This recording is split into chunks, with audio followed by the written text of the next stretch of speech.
The United Nations High Commissioner for Refugees approached CISAC seeking collaboration with Stanford. The UN Refugee Agency called on Stanford students to help them rethink the protection and support for more than 42 million refugees, as well as displaced and stateless people worldwide. Is it easy to reach them if you have a problem, or is there usually a long line or a long wait? Dozens of workshops with Stanford students have resulted in a global collaboration. These early discussions led to a multidisciplinary partnership involving CISAC, students from across Stanford, and NGOs. As you have now seen, it's very complex. There are many, many moving parts. There are many complex issues. Physicians, architects, and other professionals have also volunteered their time and expertise to this project. Now, a Stanford Law School class that's looking for ways to rethink refugee communities heads out to camps in Ethiopia. They're there to test out prototypes and to collect information. Do you use mobile phones or radio or anything like that?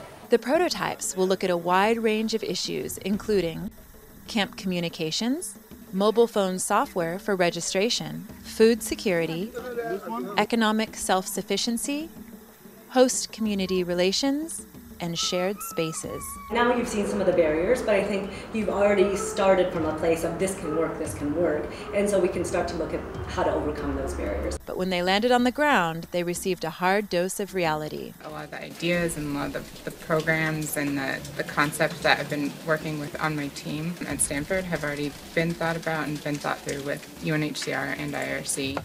The students learned that good ideas from the classroom don't always translate in the field. Not today. It's your food. What's he saying? He's sick. Oh, sick. After interviewing dozens of families and refugee community leaders, the students gained first-hand knowledge of the situation. Nasser Din Ahim tells us that he went to evening school to learn English and that he is now teaching within his community. He's a hard worker who knows that English skills will be useful if he has a chance to leave, but is frustrated by the lack of opportunities available to him now. And what do you do to help the family? To help a family in this place. In this place, you know, there is no work and there is nothing to do. He's now responsible for his brother's wife, Mo Hassin Babakar. She's from South Sudan and says that her husband was at work when the fighting started in her area. She was forced to flee the country without him. We came and we crossed the border, only me and my 2 children. At that time I was pregnant. With these interviews, the Stanford team begins to understand the deep importance of their goals. Does your husband know that you are safe and your children are here? I don't think.